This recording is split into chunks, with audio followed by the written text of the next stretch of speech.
पर यह हादसा हुआ है। CM MK. स्टालिन ने इस हादसे पर दुख जाहिर किया। उन्होंने कहा है कि मृतकों के परिवारों को 3 लाख रुपए मुआवजे के तौर पर दिए जाएंगे। और ये बड़ा बस हादसा तमिलनाडु के कडलूर में हुआ, जहां पर तेज रफ्तार का कहर देखने को मिला है और बस हादसे में 9 लोगों ने अपनी जान जो है वो गंवा दी है। इस बाबत जिन लोगों ने अपनों को खोया है उससे राज्य सरकार की तरफ से जो सहायता राशि प्रदान की गई है परिजनों के लिए, वो 3 लाख रुपए तक की सहायता राशि की घोषणा सरकार की तरफ से की गई है। तो तमिलनाडु के कडलूर में यह बस हादसा हुआ है और तमिलनाडु में इस हादसे में 9 लोगों की मौत की खबर इस वक्त सामने आते हुए त्रिची चेन्नई नेशनल हाईवे पर यह हादसा हुआ। तो कर्नाटक के चित्रदुर्ग में बस में भीषण आग लग गई। कंटेनर से टक्कर के बाद बस में ये आग भड़की और बताया जा रहा है कि 12 यात्रियों की जलकर मौत हो गई है। कर्नाटक बस हादसे पर प्रधानमंत्री नरेंद्र मोदी ने शोक जाहिर किया है। तो एक और दर्दनाक हादसा जिसमें 12 लोगों ने अपनी जान गंवा दी। बताया जा रहा है कि बस हादसे पर प्रधानमंत्री नरेंद्र मोदी ने शोक जाहिर किया और पीड़ितों के लिए मुआवजे का ऐलान भी किया है। मृतकों के परिवार को 2-2 लाख की सहायता राशि देने की घोषणा की गई है। वहीं घायलों की बात करें तो 50,000 रुपए की सहायता राशि देने की घोषणा इस वक्त शामिल है। कंटेनर से बताया जा रहा है कि टक्कर होती है, जिसके बाद बस में अचानक से आग लगी और इसी आग में झुलसकर 12 यात्रियों की मौत हो गई।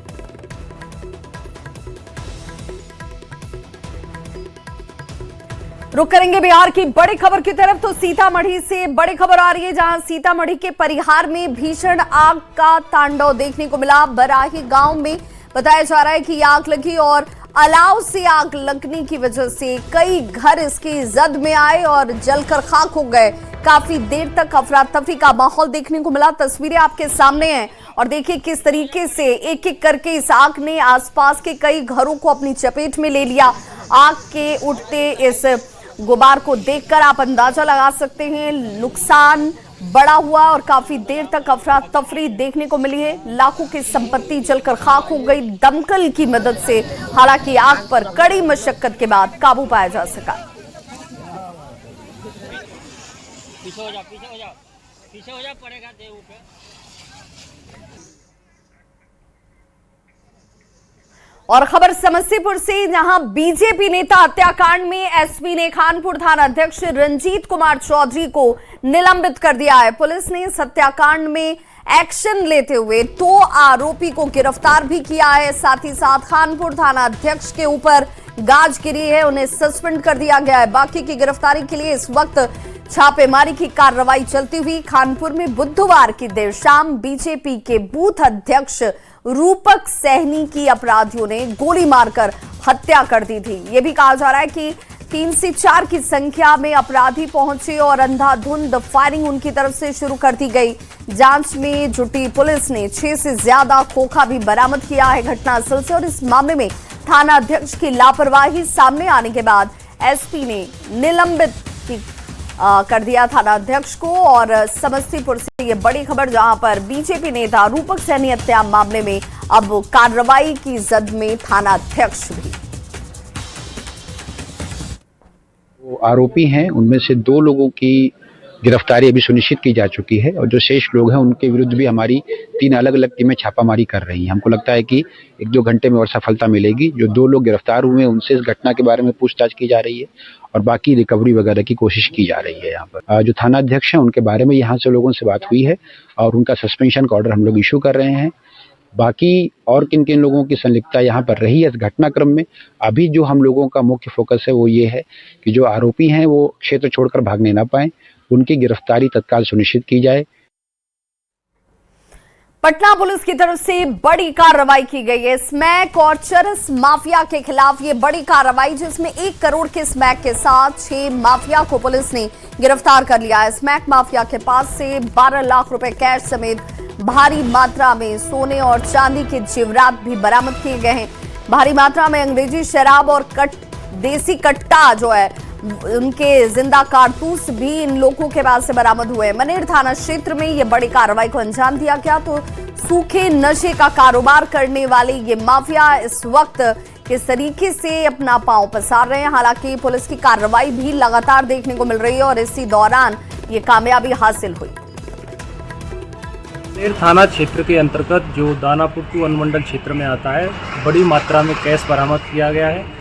साथ ही साथ इसमें एनडीपीएस से रिलेटेड जो मादक पदार्थ हैं उनकी भी बड़े स्तर पर बरामदगी हुई है और कुछ आभूषण भी इसमें बरामद किए गए हैं और इसमें लगातार छापेमारी चल रही है और एक टीम हमारी इसमें लगातार काम कर रही है।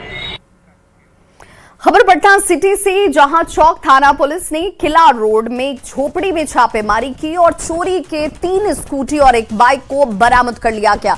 हालांकि छापेमारी की भनक जैसे ही लगी, बाइक चोर गिरोह के सदस्य मौके से फरार होने में कामयाब रहे। तस्वीरें आपके सामने हैं, जहां पर झोपड़ी से चोरी की गाड़ी को बरामद किया गया है। कई अन्य सामान जो चोरों की तरफ से इस्तेमाल हो रहे थे उसकी बरामदगी भी यहां से की गई। और अब बात गोपालगंज के थावे दुर्गा मंदिर की करेंगे। तो यहां दुर्गा मंदिर चोरी कांड में पुलिस ने एक बार फिर पूछताछ में बड़ा खुलासा किया है। ये खुलासा चौंकाने वाला भी है, क्योंकि गिरफ्त में जो मुख्य आरोपी दीपक राय आया है उसका थाईलैंड से कनेक्शन का खुलासा सामने आ रहा है। चोरी से पहले दीपक राय थाईलैंड के कई लोगों से इंस्टाग्राम के जरिए भी जुड़ा हुआ था। चोरी कांड की जांच कर रहे पुलिस अधिकारी की माने तो थाईलैंड के जिन लोगों से मुख्य आरोपी बातचीत करता था उसका संपर्क पाकिस्तान के लोगों से भी था। यह भी कहा जा रहा है कि घटना की जांच में जुटी बिहार एसटीएफ और गोपालगंज पुलिस ने अब इस जांच के दायरे को आगे बढ़ा दिया है। चोरी हुए आभूषणों की बरामदगी के लिए वाराणसी से लेकर प्रयागराज समेत कई ठिकानों पर एक साथ छापेमारी की कार्रवाई को अंजाम दिया जा रहा है।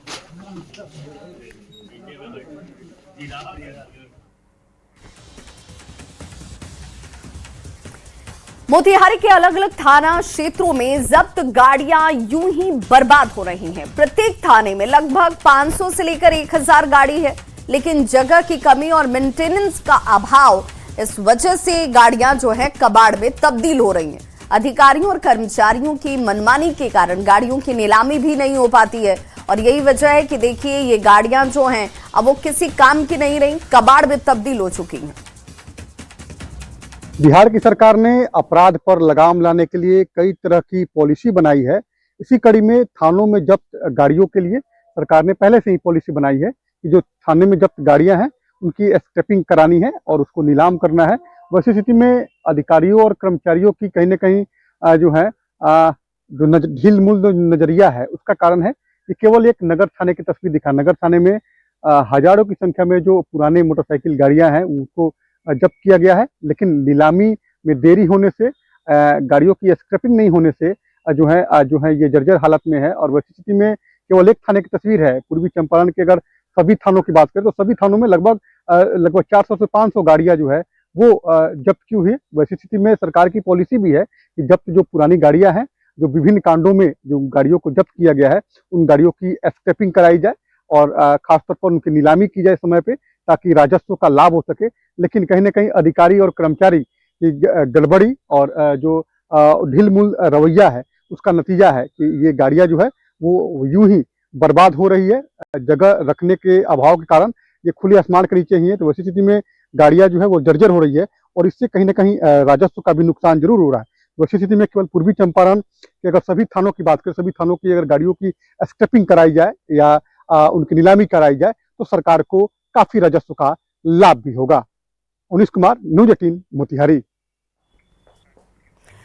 जेडीयू प्रवक्ता नीरज कुमार ने तेजस्वी यादव पर रमीज नेमत के साथ विदेश यात्रा पर जाने का आरोप लगाया। नीरज कुमार ने बिहार डीजीपी को इस बाबत पत्र भी लिखा और पत्र में नीरज कुमार ने यूपी के अपराधी रमीज नेमत खान की जिक्र कर उसके आपराधिक इतिहास का पूरा ब्यौरा दिया। नीरज के इसी बयान पर सियासी वार और पलटवार बेहद तेज है।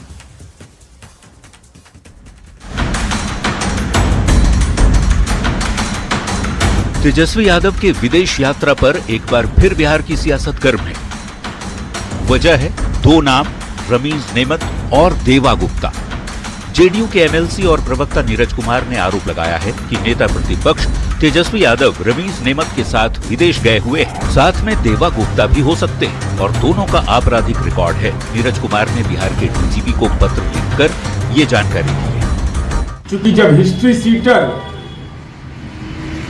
रमीज खान जा सकता है तो देवा गुप्ता भी विदेश उनके साथ जा सकता है। रमीज नेमत और देवा गुप्ता पर क्या क्या आरोप हैं वो भी बताएंगे। पहले नीरज कुमार के आरोप पर तेज हुई सियासत को समझना बेहद जरूरी है। आरजेडी ने नीरज कुमार के बयान पर पलटवार किया है। जिस तरह से सरकार और सरकार के अंदर नूरा कुश्ती का खेल चल रहा है, उससे ध्यान भटकाने की राजनीति के तहत ये लोग तेजस्वी फोबिया के शिकार हो चुके हैं। तो बीजेपी नीरज कुमार के बयान के साथ खड़ी दिख रही है। राजद की राजनीति अपराधियों को संरक्षण देने की रही है और आज यही तस्वीर अंतर्राष्ट्रीय मंच पर दिख रही है। अब ये समझ लीजिए रमीज नेमत और देवा गुप्ता के साथ तेजस्वी के विदेश जाने पर सियासत क्यों तेज है।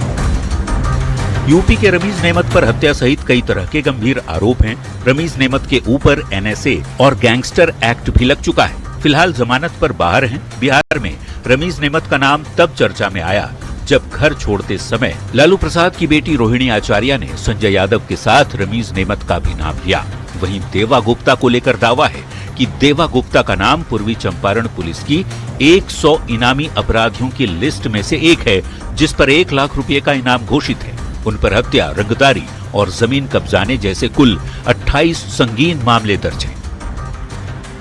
न्यूज 18 के लिए पटना से रवि एस नारायण के साथ bureau report.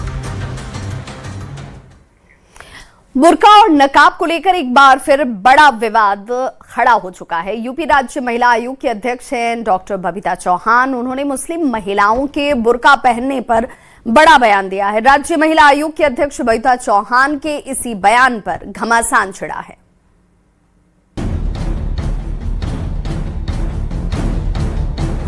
Bihar CM Nitish Kumar द्वारा एक मुस्लिम महिला का नकाब हटाने का विवाद अभी चल ही रहा है। तब तक यूपी राज्य महिला आयोग के अध्यक्ष डॉक्टर बबीता चौहान ने एक नया बयान दे दिया है।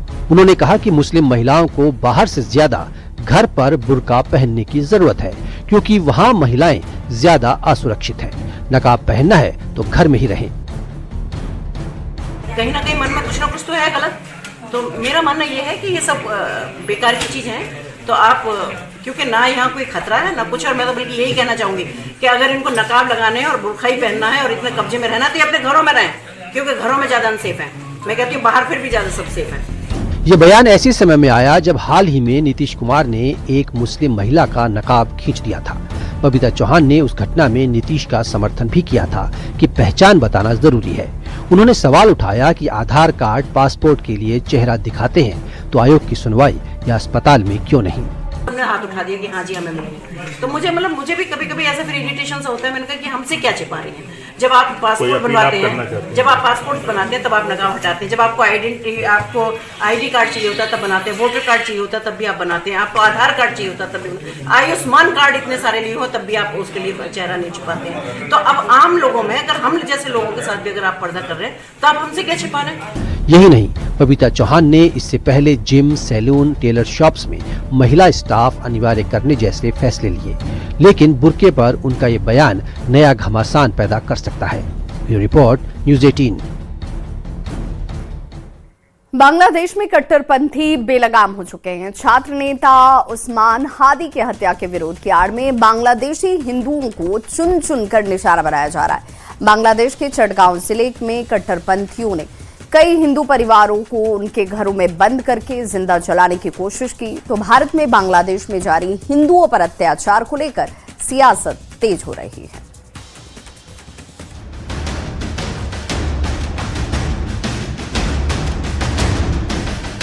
पड़ोसी मुल्क बांग्लादेश में हिंदुओं पर अत्याचार और टारगेट किलिंग के मामले लगातार बढ़ते जा रहे हैं। उस्मान हादी की हत्या के बाद लगातार बांग्लादेश सुलगता जा रहा है। इस बीच उस्मान हादी के भाई ने मोहम्मद यूनुस को बड़ी चेतावनी देते हुए कहा है कि अगर इंसाफ नहीं दे सकते तो सत्ता छोड़कर भागना पड़ेगा। আপনারাই ওসমান হাদিকে হত্যা করিয়েছেন, আবার আপনারাই এটাকে ইস্যু করে নির্বাচন বানচাল করার চেষ্টা করতেছেন। আপনারা যারা রাষ্ট্র ক্ষমতায় থাকাকালীন অবস্থায় ওসমান হাদিকে হত্যা করা হয়েছে, এই হত্যার দায় আপনারা এড়াতে পারবেন না। সরকারের কাছে আমি অনুরোধ করব, আপনারা যারা রাষ্ট্র ক্ষমতায় থাকাকালীন অবস্থায় ওসমান হাদিকে হত্যা করা হয়েছে, এই হত্যার দায় আপনারা এড়াতে পারবেন না। আপনারা যদি মনে করেন আর 2 মাস পরে রাষ্ট্র ক্ষমতা থেকে চলে যাবেন, विदेशे चले जाবেন, মনে রাখবেন এই দেশের জনতা আপনাদেরকে কাঠগড়ায় দাঁড় করাবে। एक तरफ उस्मान हादी का भाई यूनुस सरकार को चुनौती दे रहा है, तो इधर बांग्लादेश में कट्टरपंथी बेलगाम हो चुके हैं। छात्र नेता उस्मान हादी की हत्या के विरोध की आड़ में बांग्लादेशी हिंदुओं को चुन चुनकर निशाना बनाया जा रहा है। बांग्लादेश के चटगांव जिले में कट्टरपंथियों ने कई हिंदू परिवारों को उनके घरों में बंद करके जिंदा जलाने की कोशिश की। एक तरफ बांग्लादेश में हिंदुओं के लिए हालात बिगड़ते जा रहे हैं, तो इधर भारत के सियासी गलियारों में बयानबाजी का दौर तेज होता दिखाई दे रहा है। बांग्लादेश के हालात पर कांग्रेस सांसद इमरान मसूद ने चिंता जताई। देखिए, बहुत दुखद हो रहा है और गवर्नमेंट ऑफ इंडिया इसके अंदर एक्शन नहीं ले रही है। हमें सख्ती के साथ इसके अंदर एक्शन लेना चाहिए। हमारे जो लोग हैं, जो वहाँ पर सब तमाम रिश्तेदारी हैं, बॉर्डर क्रॉस कर कर हमारे लोगों की हैं, और बांग्लादेश ऐसा मुल्क नहीं है कि जो मुल्क हमारे बिना सर्वाइव भी कर सके। वो सर्वाइव ही नहीं कर पाएगा, चारों तरफ हमसे घिरा हुआ है। तो हमें सख्त एक्शन लेना चाहिए और उन लोगों की सुरक्षा के लिए केवल यहाँ पे आप प्रदर्शन दिल्ली में करने से क्या मतलब है? दिल्ली में प्रदर्शन या कलकत्ता में प्रदर्शन, इनके कोई मायने नहीं है। वहीं कांग्रेस सांसद तारिक अनवर ने भी बांग्लादेश में हो रही हिंसा को लेकर भारत सरकार से हस्तक्षेप की मांग की। हमारी केंद्र सरकार को और विदेश मंत्रालय को इस मामले में पूरी तरह हस्तक्षेप करना चाहिए और दबाव बनाना चाहिए बांग्लादेश के ऊपर कि इस तरह की जो घटिया काम वहाँ हो रहा है, जिस तरह से वहाँ अल्पसंख्यक समुदाय के साथ जो दुर्व्यवहार हो रहा है, आज उनको सुरक्षा की आवश्यकता है। तो ऐसी स्थिति जो बनी है उसके खिलाफ हमको पूरी तरह से बांग्लादेश को आगाह करना चाहिए और उनको कहना चाहिए कि अगर ऐसी हरकत होगी तो हम कड़ी से कड़ी कार्रवाई कर सकते। वहीं केंद्रीय मंत्री गिरिराज सिंह ने बांग्लादेश में हिंदुओं पर हो रहे अत्याचार को लेकर निशाना साधा।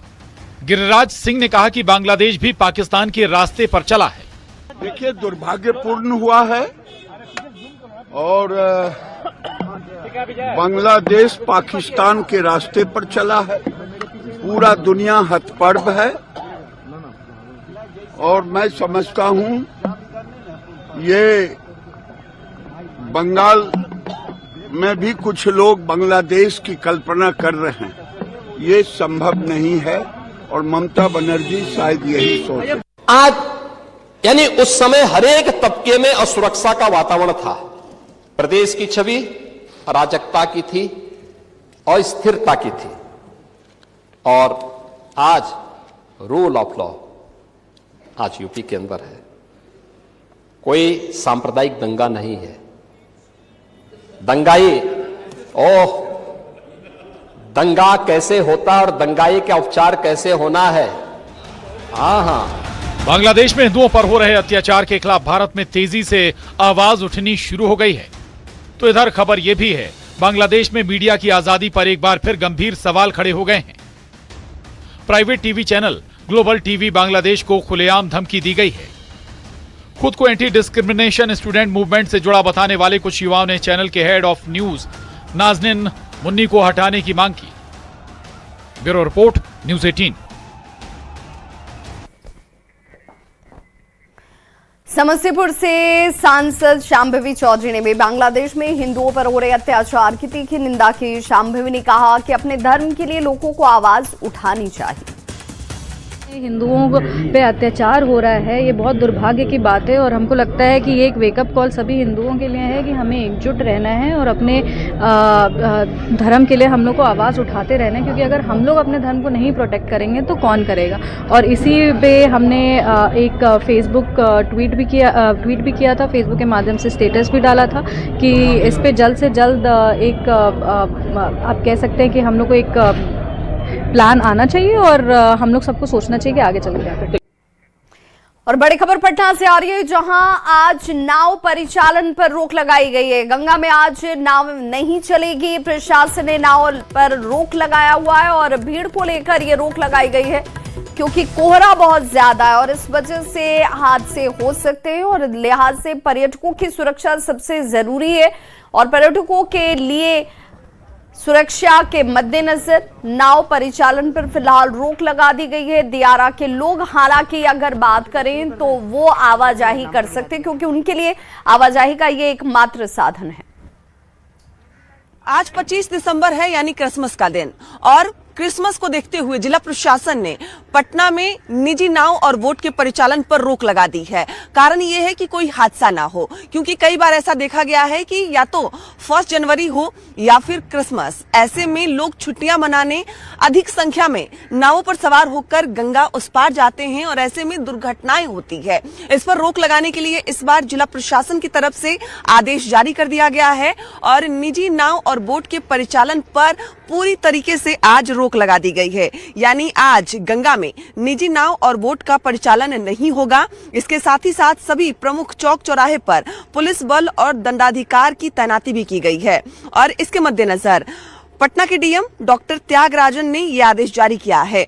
आदेश में डीएम ने साफ तौर पर कहा है कि विधि व्यवस्था बनाए रखने और आमजन की सुरक्षा के मद्देनजर निजी बोट और नाव का परिचालन आज प्रतिबंधित रहेगा। यानी ये आदेश 25 दिसंबर आज पूरी तरीके से प्रभावी रहेगा। डीएम ने अधिकारियों को इसका उल्लंघन करने के विरुद्ध विधि सम्मत सख्त कार्रवाई करने को कहा है।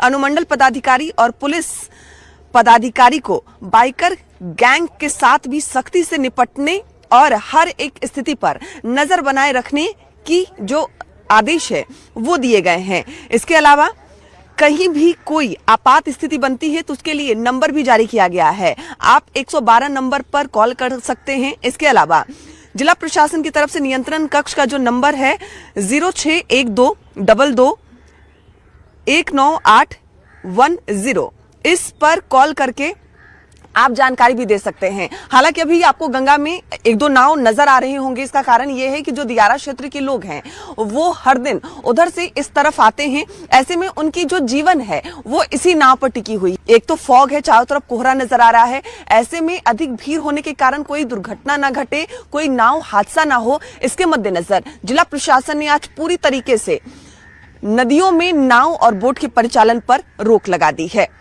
कैमरामैन संत के साथ विनीता मिश्रा, न्यूज़ 18 पटना।